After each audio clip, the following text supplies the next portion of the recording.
Hello out there. Thank you so much for joining us. As always, I just have to be honest. We're living in strange, chaotic, and sometimes speechless times. So I can't thank you enough for deciding to spend a little time with us. You could be doing a million other virtual things. And we appreciate you being here. Thank you to Jack Straw for allowing me to curate such divine writers. It has been and it is a real joy to be in your midst. I'm so excited about this third round. I was equally as excited the second round and way excited the first round. Like my excitement is nonstop. And I hope you will stick around to hear each reader. And with that, let's begin with Jeff Cheatham III. Jeff's superpowers are to make magical reading appear right before his daughter's and other children's eyes.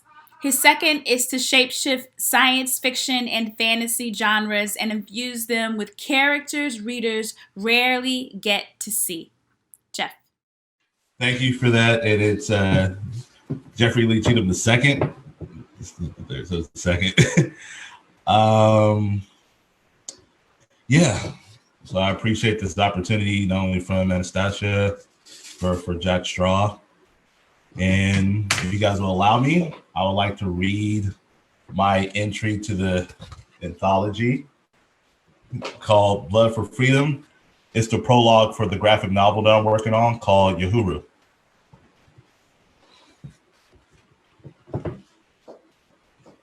My love, I can lead us to victory up here, but you are the only one who could end the war down below.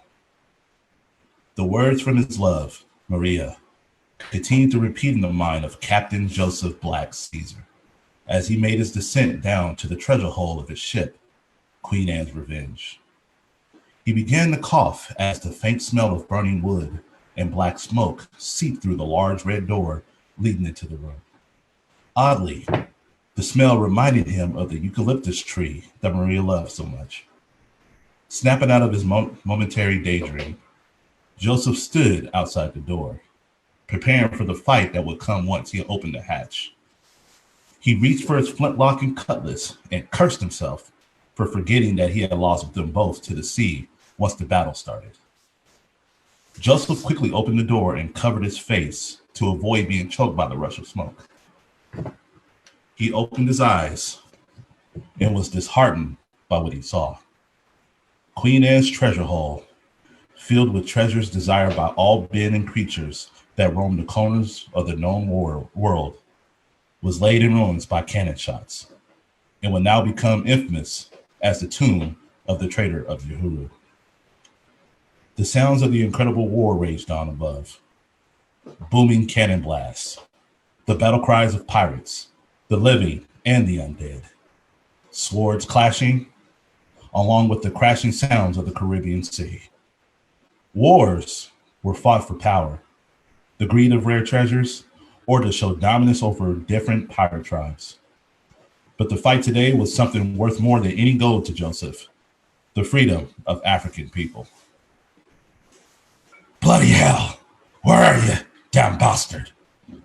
The raspy shouting of Commodore Josiah Phoenix interrupted Joseph's thoughts. Commodore Phoenix's rotund frame stood in the middle of the treasure room, intensely searching through the smoke ahead of him. Phoenix's clothes had been seared by the fire that rapidly engulfed the hole.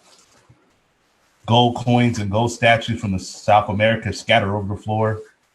Artwork from the European continent was swallowed by the flames, and groans from the wood of the ship grew louder. Joseph realized the ship was sinking and understood that the end was near. Phoenix stood strong in the middle of the wreckage, searching through the thick smog, with his pistol in front of him. Phoenix grimaced in pain from the gash over his right eye, a result of being cut by the man he was now looking for, Captain Emilio Grillo. You treacherous bastard! You treacherous son of a bitch! Come out and face me, you coward! Phoenix barked. Nothing moved. No one responded to Phoenix's command. Grillo! Grillo! You bastard! Show yourself! Continued Phoenix. Another loud groan came from the ship, and Queen Anne shifted downward, causing Joseph to stumble and fall forward on burning embers. Shit! Joseph exclaimed in English as he rolled off. The sound startled Phoenix, who quickly turned around and fired a shot where Joseph had once stood. The timber exploded above Joseph. Joseph was shocked that Phoenix fired at him. As he looked up, Joseph found himself staring at the smoking barrel of Phoenix's pistol. Quick to flee, Phoenix hissed at Joseph. We need to finish this. Or is it at 2, Caesar? Joseph prepared to lunge at Phoenix when a familiar voice spoke out from the smoke behind Phoenix. Enough! Moments later, Grillo leapt out from the darkness, aiming his pistol at Phoenix with his left hand, clutching his bloody abdomen with his right. Taking a closer look at Grillo, Joseph saw a wooden stake had pierced his stomach. Phoenix spun around and quickly aimed his weapon at Grillo as Joseph slowly stood up. Phoenix noticed Grillo's injury and couldn't help but to slightly smile. I see the fates do not favor you this day. Lower your pistol, brother, gritted Phoenix. Grillo grimaced and then a smirk crept across his mouth, revealing his blood-stained teeth. Your death may be slow, or it will be quick, but it will happen there where you stand, Phoenix, Grillo answered. Time is no longer on your side, Grillo. Lower your pistol, Phoenix said as he recocked his pistol. Grillo's infamous childlike smile displayed itself, which visibly annoyed Phoenix. Did you forget that quick, brother? You already fired your shot. Grillo then glanced at Joseph. Brother, I am sorry for... A loud, monstrous shriek cut between Grillo's words. The sound startled the three pirates. The goddess released her master? Grillo questioned. Suddenly, the three men found themselves suspended in the air as a powerful thud was absorbed by the ship. Joseph's body began to be battered throughout the hull. He slammed into the fires, slammed into the wooden walls, and seconds before he was close to passing out, his body crashed down to the floor. Joseph's head had a painful throb to it, blurring his vision. He was sure that he should have been knocked out, or maybe worse. Joseph was able to hear the crackling of the flames. When he regained his other senses, he felt dampness on his trousers. Frightened that it was blood, Joseph quickly rubbed his pants and was happy that it was revealed to be only water. Queen Anne's revenge was dropping further into the dark depths of the Caribbean. The smoke in the room became thicker due to the water extinguishing the fires. Joseph heard coughing in front of him, but it was too hard to see who it was. Joseph stood up and took a step forward and felt a solid object underneath his boot. He leaned towards it to see a pistol laying in front of him. It is fate after all, he said to himself. As soon as he grabbed the firearm, a silhouette appeared in front of him. Joseph aimed it at the emerging figure. The silhouette slowly walked out of the smoke, revealing Grillo, who looked more battered and bloody than before. A softer smile swept across his face as he looked at Joseph. A gun click was heard behind Grillo. Shit, hissed Phoenix. The large man jumped out from the darkness and struck Grillo with the butt of his pistol, knocking the smaller man to the floor. Phoenix showed a murderous scowl as he struck Grillo 2 more times. Your death shall be a quick one, said Phoenix. Phoenix noticed that Joseph had Grillo's pistol, the one with the bullet in the chamber. Phoenix gave a approving nod to Joseph and violently raised Grillo's body up to his knees. Kill him, my brother, Phoenix shouted. Yahuru's future will thrive once the final drops of his blood have splattered on these walls. The realization of the moment hit Joseph like a monsoon. Joseph steadied his breath and slowly raised the pistol, fighting the tears that began to swell in his eyes. He aimed the pistol at the chest of the traitor, but he could not bring himself to pull the trigger. The impatience in Phoenix burst out. Hurry!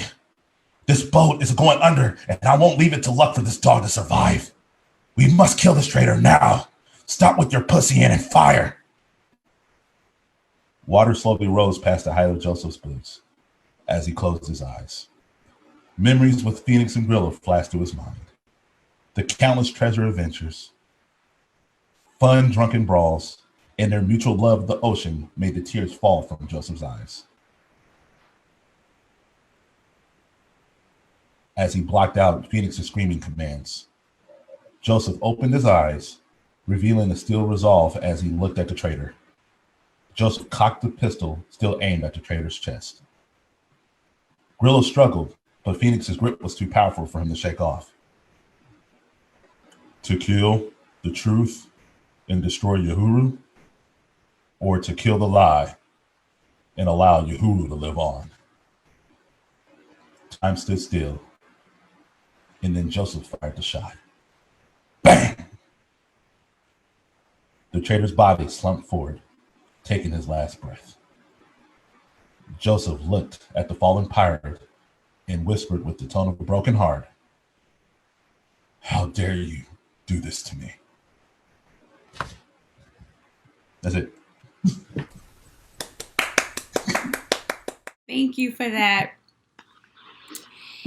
Arianne True is an expert at excavating, curating, and deconstructing while building memories of place, resistance, and resilience. Her superpower is the exact precision of each word, each phrase, and each line. Hi everyone, thank you for coming. So I am working on a project called Exhibits, and it's building a museum out of experimental poetry, and the museum deals with the decades later after effects of child abuse through this museum of poems and this poem of museum stuff.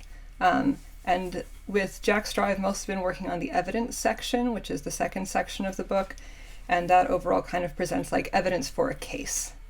And almost all the pieces today are from the evidence section, and everything I'm reading today I'm reading for the first time, so new shit. Stoked about that. This first one is in the anthology.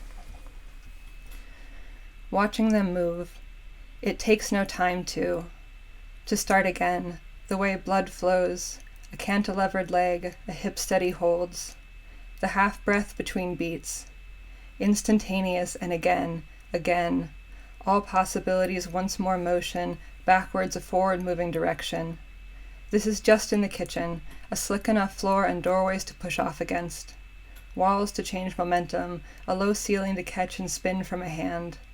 It has been too long, always is too long, and yet, surely our blood moves between pulses, must still carry that last beat, even in the spaces. I don't think we notice them. I don't think you see the parts of me that strobe with the lights out. You see movement and the breaths between. I work for that, not to see absence, instead what moves between bursts, what I don't have to push. Arms saucer above the spices, above the cutting boards. Pointed feet in thick house socks skip the rags on the floor, carry flexed calves between the stove and sink. Hips follow, fluid, florid. The back still weak so the neck stays straight, but imagines grace. Tomorrow, one more set, one more lap, one more building back a body. Today I can hear the space between heartbeats where the blood keeps going. I have called them lapses. In music, they are just rests. The next three poems are all very based in the home that I live in now, which is blocks away from where I grew up. And I am sadly having to leave this home in about a week, kind of suddenly. And so this is probably the only time that these will get to be read, where the place that they are. So the next three poems are all here. And I think they're all evidence as well. Diadremus. This fall, which is every fall, The salmon will return to the stream behind my house. They will wait in the sound until a high enough tide to make the trip up. Through the estuary where crows and gulls pick the eyes out of carcasses, and through the culvert that, when I was small, I could fit through but feared. I did walk it once. Young feet unsure in the muck, pants rolled above the knees but still wet from the splash. My friend ahead of me all pressure and shame. But I did make it through to where the salmon in the fall will wait to jump their first jump upstream in our creek. I made it back, too, to the beach where the gulls toss young crabs and chase each other. Last time I was there, I checked the culvert, and it seems small now, impossible for my body, only broken glass and spiders. When they make that jump, the salmon keep swimming up, pausing in pools. Their bodies move like current, you can almost see the water inside. Their bodies are half gone, some, in the missing chunks and peeling skin. Did you know that salmon don't eat on their way home? They metabolize their tissues like a tree keeping warm, burning its branches. This whole time they follow their nose. Memory of smell guides them home, though it's been years. When they are young and leaving the stream ocean-bound, they turn one last time to look home and let every scent of it wash through their bodies, I mean literally wash through their porous bodies, to remember. I moved home last year. I don't mean to Seattle, I mean to the neighborhood I grew up in. Have been avoiding, perhaps, at times. My city changes so fast, and memories overlay developments until I don't know what I'm seeing or when. But this part of town is the same as when I left. There are still so many old trees, tall or gnarled, even from my new window. Most of the houses are still houses somehow, and the roads are still wide and quiet. I can see the mountains from the ridge, and from the same spot turn around and see the grocery store's high globe tower like a foam antenna ball stories above the parking lot, which is still a strip mall of businesses whose signs have watched me grow up, the same neon. For a while, I didn't think I could come home to here. But this is where we could afford, and something said come back, said rest a while, stay. I am a poor planner, but I trust my nose. Can sniff out home when the rivers look the same meeting the sea, these open streets. Looking up the same trees whose branches silhouette above the low roof lines. The freight trains, sonorous and uneven when they call up these same hills, catch up to my legs and their older, strong steps. Walking the same trails down the ravine to see the salmon return every fall, and finally this fall. And this is also from this place. This piece is in the anthology, this next one. It's called From the Ravine, 5 Panels of Winter. The fog is rolled in just as high as the house is. You can see it hang from the rooftops, not like icicles, but like it brings the bottom of the sky level with the gutters. The rain starts from there. Only on our street, tucked into the ravine, does the mist reach up the slope into winter evenings. Standing by the road, you make a dragon out of moss from this view of a tree with all the right curves and strength to be a real dragon. Now make it okay that you can only see it from here, this angle, this exact spot on this side of your street. Maybe moss dragons don't breathe fire but fog, water that's losing its density. The woman at the post office 2 blocks away has known me since 2nd grade, and when I run into her now, she's the only one who witnessed my childhood here and doesn't defend my father to me. And whether or not she knows why I ask her, don't tell him you've seen me.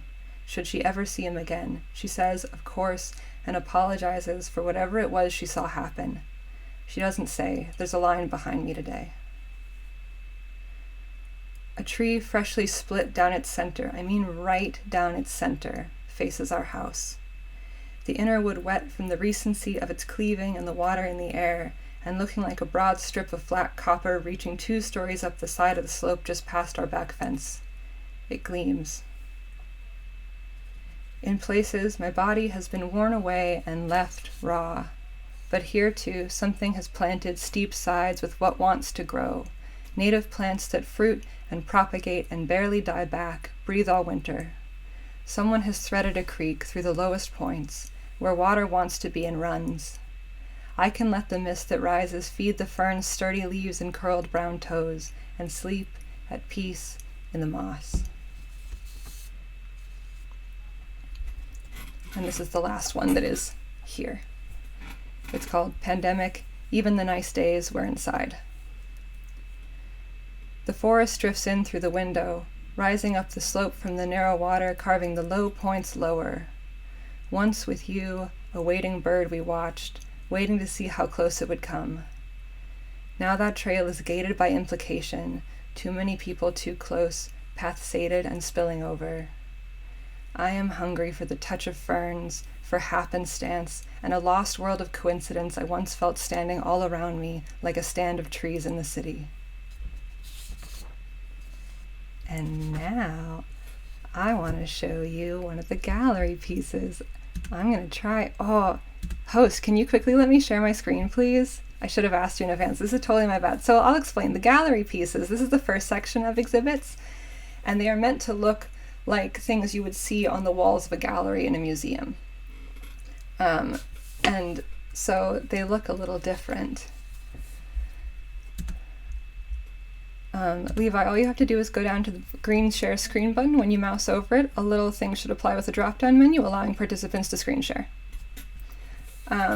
So I want to show it to you briefly before I read it, and then I want to read it without you reading it, and then I'll show it to you again at the end. We're going to do this low tech, so check it out. So here's what this looks like, and I'll show you again at the end. So here it is. My name is New. I live in disease and relief. That day chose, unsure, gotten better. Say acute, say attacks, all day losing to non-reality, that drug. Today, this point, started obsessively, began worse. Over my symptoms, I was function in a way that degraded. Distortions lost, doing the only thing that mattered, the limit. She had taken me, my symptoms hand, scared for the best, for me. I was diagnosed. My name is New. I live in disease and relief. That day chose, unsure, gotten better. Say acute, say attacks, all day losing to non-reality, that drug. Today, this point, started obsessively, began worse. Over my symptoms, I was function in a way that degraded. Distortions lost, doing the only thing that mattered, the limit. She had taken me, my symptoms hand, scared for the best, for me. I was diagnosed. My name is New. I live in disease and relief. That day chose, unsure, gotten better. Say acute, say attacks, all day losing to non-reality, that drug. Today, this point, started obsessively, began worse. Over my symptoms, I was function in a way that degraded.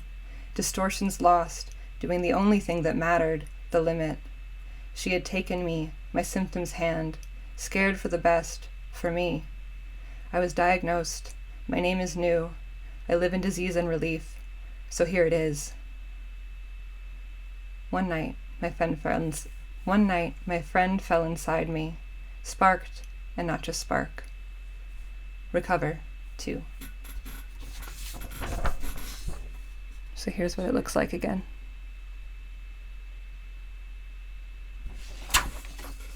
This is one of the more normal ones and the easier ones to read. Most of the other ones are 3-voiced, and that gets creative pretty quickly. So those are the pieces from exhibits, and I have one more to share with you, which is not currently part of the manuscript, but it's new this spring, and folks have been resonating with it a lot, so I wanted to close with it tonight. Thank you so much, Anastacia and Jack Straw and this super awesome cohort. I have applied for this in the past, and I'm so thankful I didn't get in, because I love being here with all of you this year. So thank all of you so much. This is my last poem. Oh, and this one is going to go published next week, which is exciting. So this piece is called Pandemic. While home is an outbreak, we pass a graveyard. This country has a way of forgetting the dead, of making me forget too. I read about other places where dead are visited and headstones washed, places where altars bring them home to us once a year or always. Growing up, I heard not to breathe passing graveyards. Or what? No one ever said. I've only stopped doing it this year. I don't know where my 3 gone grandparents are, not their remains. The 4th wants to be ash on the ocean. I have never been to the grave of someone I knew, and we have no place in our homes for the dead. They find places to come anyway, out and around, Chloe chuckling at me on a bus over the university bridge, Kim on by my desk or driving out of town, Mark and Ed, Nadine. We have no idea what to do with the bodies. They end up chemical in corners by the highway with the soft feet of caretakers, the held breath of passing children. It is most of a forgetting. We left the dead behind to come here. My people too. A decade on foot, guns and graves at our backs, graves at our feet. Who visits them? I haven't yet.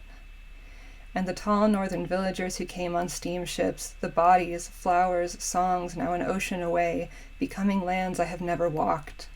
Don't have the right names for. Hope to tread and will tread with reverence. Will breathe when I pass and will pause. Will trust the hands I feel at my back, dozens, almost solid where they make contact. Of course we have broken how to be with death when the old earth of their bodies is too far to fall to. Nowhere to kneel and keen.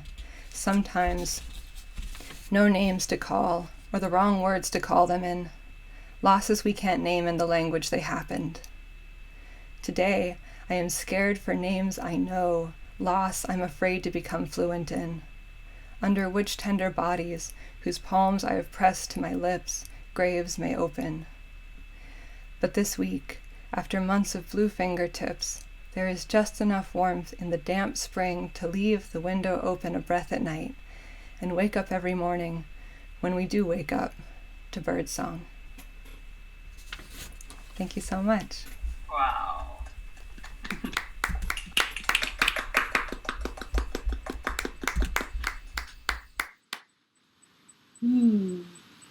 Thank you.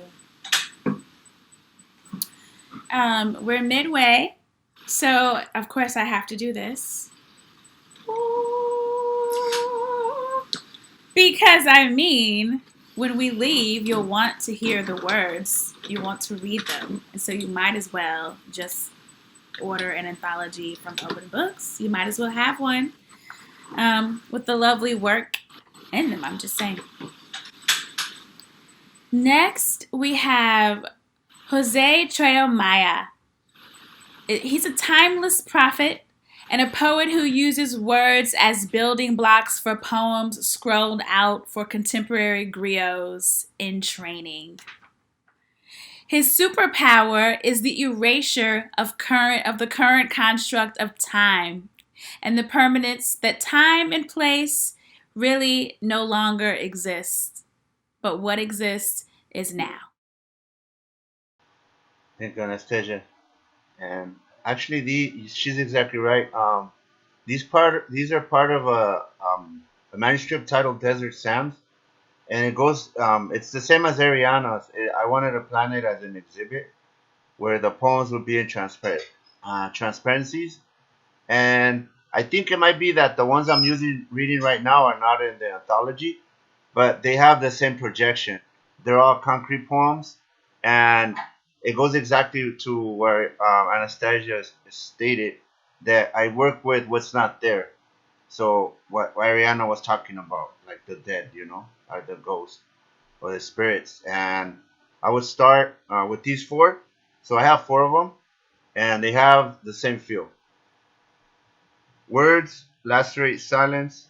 Nahuatl, Nahuatlaca, plural form of Nahuatl, speaking people, nombre que se dio a las naciones cultas que hablan la lengua mexicana, lightning in the braids, this poetic stream, all I got is the ink to bleed, like crows refract, black pearls glare, sheen, and or ruby-throated hummingbirds, razor-sharp flight, iridescent, ghosts hunt the plains, itonali, one's shadows, spirits, soul, spirit helpers are the essence one's breeds, Tezcatlipoca, mirror smoking, as writing this, blue lightning, inside the Temescali, Inipi, Suelach ceremony, nextly, ashes, cinders, ceniza, in the memories blare, voices coalesce, rainbows of flowers, and how thoughts bright as sunrise burns night stare, Tlahuizcalpantecutli, el Señor de la Aurora,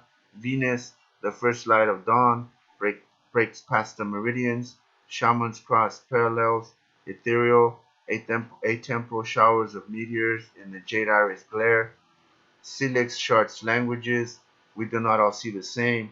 In Xochitl and Huicatl, flor y canto, flower and song, inscribed in the DNA. In the poolside eclipse, these words here written before the cursors and screens, blurred, peripheral incisions in the visual cortex, and three more words bring back ghosts, here hidden in I. Chico makes squintly ate motzli yeacatl. And you can see it right here. So they're all shapes. So I'm a concrete poet. So everything that I write comes from dreams and shapes that I see in my mind. And this is the first one. And let me read the second one. Lightning in the blood. 1. Look into the symmetry of I. Spiders, webs, got you. Dreams flow. Cutting edge moon. Bear constellation. Tlahuizcalpantecutli, el Señor de la Aurora, the trace, serrate, across, crab nebula, supernova, to the equilibrium in the DNA, and the 405 elements and spirits, outside, space, time, continuum, like sunshine inside voices, shard from sunstone, calendars, ebb and glow, in the mind stream, words cut, I bleed this. Slowly moments seep away and the hourglass turns to stone. Pyramid shifts accelerate in the memory's glare. Uxmal, 7 temples lost in space. Step forward, a symbol engraved by Shio Jaguar in Jagshilan. 2 eyes, sheer words from another time. Lapse, photographic in Balamkan. There are 365 steps and a serpentine light down the staircase in the solstice. Quetzalcoatl metamorphoses into Tezcatlipoca's sight, or thoughts struck from the jade, immaterial ether built on perception, multisensory. It's Chignahui Coahuitl, Titil, Yeacatl, or 9 rain, gathering 3 reed in the Tonalpoali, carry it within. These words, fractured, visual resonance, invisible, I, or thoughts lacerate time, cross over meridians of light, like pitch blossom spring and winter snows. Tlautuani Cuauhtemoc hologram, here inscribed, that is, suns crash into rainbows. Like these, I, thought, experiments, breathed into word, prayers, so the poetic keeps bleeding. In ceremony, the Silic soul, shard into cloud cover in the jade iris glare. Languages bleed, language weaved in stellae of memory's repose. Tihax in Quiche-Maya is the glyph for flint knife, sharpened obsidian eyes. Fires as embers splint into light. How easily these monarch butterfly sky, streaked from solar flares and stardust, as moons, suns, blink of an eye. White dwarfs aftershock waves into meteor showers give, beam, refract, in shaded ideas without time, lapse, ideographic screens, in concrete language, in the multidimensionality of worlds, lives. In these instances, as stars implode, gamma rays are lighting these, X-rays, scarred from ancestral DNA, I. There's another example. So they're all shaped really. And what I do is everything comes from dreams and like images that I have. So this one, it's really poignant in the sense of in the ancient tradition, like the Mexican hieroglyphs, the codices, everything was images. So the written languages was made of images. And this one reminded me of one of the chief, like the elders, Cuauhtemoc. He was like the last of the Mexica kings of what Jeff was talking about. So this is really ancient lore, and it's like an image. When I saw that picture of him, it reminded me of this poem. And so that's the second one, and I'll read the next one. I only have 2 more. So what's bleeding this? Light, dark, winds, telluric currents you can't see, scars in the visual cortex, eye cut, stars collide, los abuelos cicatrizados en las venas, spirits in hummingbird's flight, waves in Ixtapas y Guatanejo, invisible lightning, how thoughts outlast time, shape shift, net with ceiling, a chill in the carbon 14 frame, DNA shards, skin tone, melanin darkens after rain. What can I do?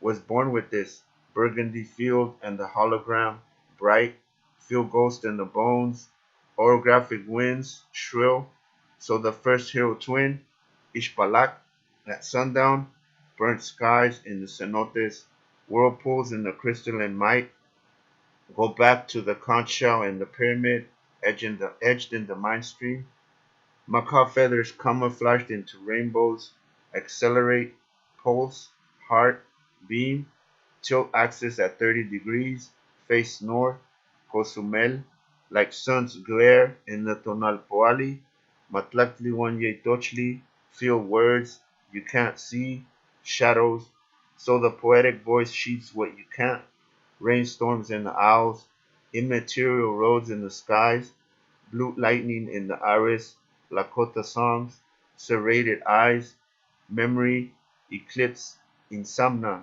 suspended in ether, airs, Kusamsun, Tulum, flashes of another time, sun disappears, invisible screen, white, teal, iris, eye, Yeo Somatli, Weitososli, Nawi Tekpat. This poem is really beautiful because what I did is I had like a dream of, I think a lot of you know, it's a tourist location. It's Tulum.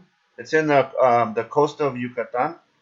And so everything's like I wrote it backwards. So that's the thing that I do also. I kind of like my syntax and my grammar, it's all inverted. So I kind of, some of these have been published, but I have the same idea as Arianne. I wanna have them in an exhibit, and I had mentioned it to Alyssa last time. But my objective is that I wanna bequeath it to the Jack Straw Center in miniature, because I'm working on an exhibit that I plan to like do it internationally, like present it, but in panels. So like 36 by 48 panels, which are huge. But I just came up with this idea actually a couple of weeks ago, and I brought it up to Anastasia. So I think I plan to print 13. I have like 2 manuscripts that I'm using, so I want to print in transparencies like 13 of them, which is these, and it's the ones in the anthologies. As you guys can see, they're all shapes and like letters, you know. So this is my favorite one, and I could end with this one. Transparent thoughts in the poolside eclipse. That's hard, you see, when there's a language but no one to speak it to. Nahuatlaca, Purépecha, Uchari Uripicua, por nuestra fuerza. Carry over sight, how languages bleed, in yellow, spider, suspended animation, adamantine steel. Is the child in me to breathe these images into 3 dimensions, iris glare. 17 cycle guards, Chico Meacatl, Titil Nahuitecpat, is the period of repose. Tlacawesholot is the fluidness, transparency, how these words were shard into, betwixt, visual cortex. Ishquimili, the dark-eyed scribe, hollowed cenotes, carving. Tezcatlipoca, read in the periphery, 1519, La Noche Triste, pyramid glyphs bleed within. This ain't an erased camera obscura. You can read behind these words, aisles, desert sands inscribed in the DNA, marred ethics, shard jagged flint, tears encoded in a topography, scarred with an unbalanced cross, double helix, 3 stripes on the right temple, teardrops of the jaguar, how silence weighs. Heyoka thunder dreamers breathed into the bloodstream, eagle feathers breeze the melanin, darkens blue, lightning, inipi, sweat like ceremony, spirits awaken the memory, eye, jade, glass, slowly time engulfs stream of consciousness, 2 braids in the above count reads 7 read, period, seclusion, 4 silex, Tarasco, te está lloviendo la memoria. And so it's like breathing in multiple dimensions. Suns refract, rainbows, kaleidoscope cast, stars, Lobo Shokoyotsi. There are transparencies, the mind's eye, windstorms, lexicon of brawn, white lightning, how words, immaterial lacerations in time. Step back and you will see a pyramid shift in the space-time continuum, accelerate when you palm your hands. Organic poets cut deep in the spirit essence. Desplazamiento lateral es lo que ves. Owls refract jade screens in pitch dark forest, white, ochre, shades of ceremonies embedded in winter's frost, petroglyphs origins of the carbon 14 frames, dreams serrated from orography and wind's fissures. It's a soliloquy that you're reading. Stone words cut underworld corridors in Tonina. Beside you, see, invisible jaguar warrior, open scrolls, Chiqueo Celo Titi Nawitepa. And this is my favorite poem. Actually, that's why I'm not sure if it's in the anthology, but it's actually a pyramid, but it's backwards. So this entails like what's not there, like what's only left is the trace, like of the ancestors. But we like to bring them back when we remember them. So this was really pointed. And this one was the inception of my exhibit. So I want to do kind of like what Arianne was talking about. I want to do like an exhibit, but the poems I want to do them like in transparencies. So I'm gonna work on that. And I want to thank you guys for sharing, and for Jeff. I like the spirits talking there. I remember that. So thank you, everyone.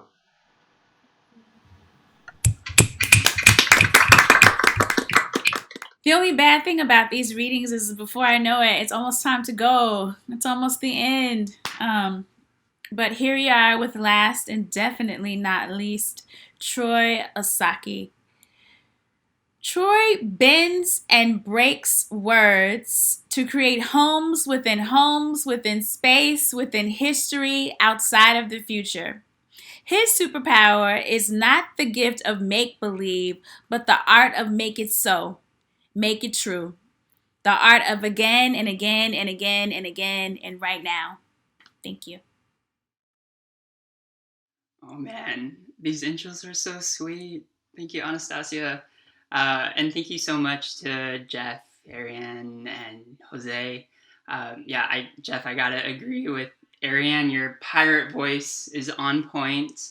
Arianne, those lines. One night, a friend fell in me, and I don't know where my gone grandparents went. Those blowing my mind right now.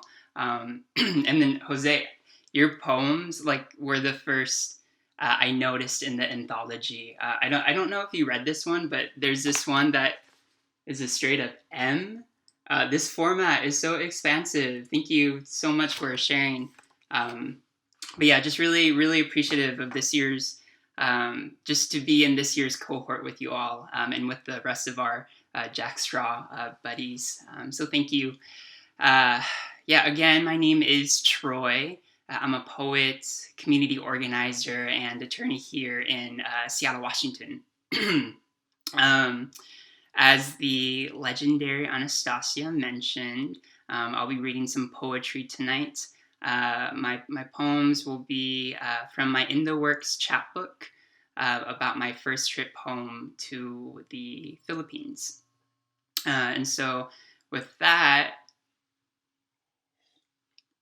I hope you enjoy. Let's rock.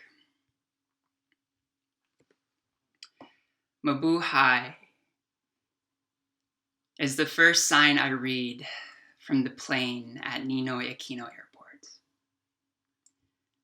It's electric pink and squeezed calamansi green, the size of our flying engines. Nico welcomes us at the terminal, calls an Uber, talks to the driver in Tagalog. Each word, a distant cousin I've never met. We speed by 4 Jollibees, and then I lose count.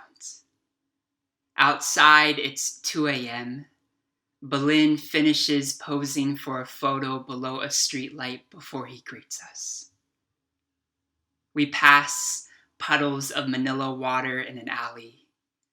A small schoolboy sleeping on a concrete stoop. Inside our homestay, Nona calls Micah a garbage cat. She catches a cockroach beneath the sink, turns it over with her paws, stares at it, struggling to get up. By daybreak, aunties peddle eggplant and bundles of long beans. Their hands, the roads, cracked. My first homecoming, caged rooster croaking, cramped tricycle, crowded palenque.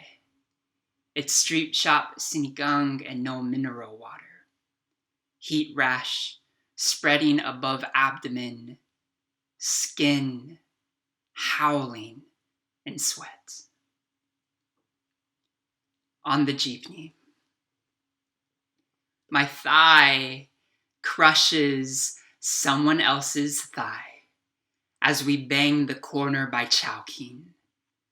We share leg space when there is none. The wind whips in from the window that's gone, and we breathe the same polluted air. People pile in and don't stop. Every stranger could be my sister or nephew, and is. Not by blood, perhaps, pedo by country. 7,000 islands, that's ours, and isn't. 2 boys hang off the tailgate for miles, and they are my kin. I haven't seen them since Japan invaded, since my grandpa climbed onto a ship to anywhere else. In a city where Spanish armies surrendered. We order a bucket of fried chicken from Pizza Hut, 3 10-piece chicken joys to split at Jollibee. I bite into my first neck bone on a street corner. It's a godly crunch. Astonished, I weep. Cooking oil, hot. My mouth a cave of salt. I chew, and on 100 bolo knives clinking midsummer. I dig pesos out of my hidden pockets, pass bright coins to the vendor's holy hands.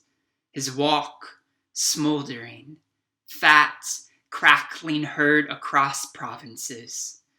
I hold half a bag of bones, wipe my wet chin splattered in grease with the back of my hand. At midnight, I eat wings on a sidewalk, crowded of aunties crouching on blue tarp to sell phone chargers to anyone who needs them. And no one ever does. Perhaps the hardest part about my first night in the Philippines is the mosquito bites. Lonnie says they're low-key excited I'm here. Now they'll be bitten less with more bodies in the house. By sunrise, my legs are licked of all their blood, and I'm unsure of what is louder. The flock of honking jeepney across the streets, or the welts on my ankle pulsing bright red. I begin to carry a cauldron of tiger balm wherever I go. In Tarlac, fire ants swarm the farms. I walk barefoot between stalks of rice, discover a sting in each step. Bending down, I brush away their bites, pluck a bush of thorns out of my heel. Nico says, they're here to defend the countryside. Before leaving for Quezon City, I'm bit again. The back of my biceps swells like summer heat. I jog upstairs to the shared room I sleep in. Inspect the floorboards I use as a mattress. Between the cracks is a bedbug, brown as coconut husk. I bathe my backpack in hand soap and water. Pay 60 pesos to clean my clothes at the laundromat. My t-shirts smell like lemon detergent. I slide them into a single Ziploc bag and roll out the air. I am convinced all insects need to breathe too. Perhaps my blood is still someplace in the motherland. The spout of a mosquito, teeth of a fire ant. Maybe there's a bedbug crawling through dust on a full stomach of my body's scarlet ocean. And if I could, I think I'd offer her my blood again. All right. So if you haven't picked up on it, I am Filipino. I'm also Japanese, so I'm mixed. Shout out mixed people. And so if you didn't know, right now there is quite a bit going on in the Philippines. About a week ago, there was a bill called the Anti-Terror Bill that was passed into law. So it's now known as the Anti-Terror Law. And it effectively gives the Philippine government the power to broaden the definition of terrorist and terrorism to include anyone who speaks out against the government. And this all comes at a time when people are calling for better health initiatives to address the global health pandemic, right? As well as to call for just basic human needs to be met. Essentially anyone who speaks out against the government can be labeled a terrorist and then subsequently arrested. And so we're talking about workers who are demanding better working conditions, indigenous people protecting their sacred land, Filipinos who are overseas, and even folks who aren't citizens, so like myself. For speaking out against the government, I could be labeled a terrorist, and if I were to try to return home, I could be arrested. And so what I find really scary is that the president himself hasn't been held accountable for the 30,000 people that were killed in his war on drugs, that were a majority of poor and working class people. And here in the U.S., we are also seeing police continuing to target Black communities, indigenous communities, poor and working class communities.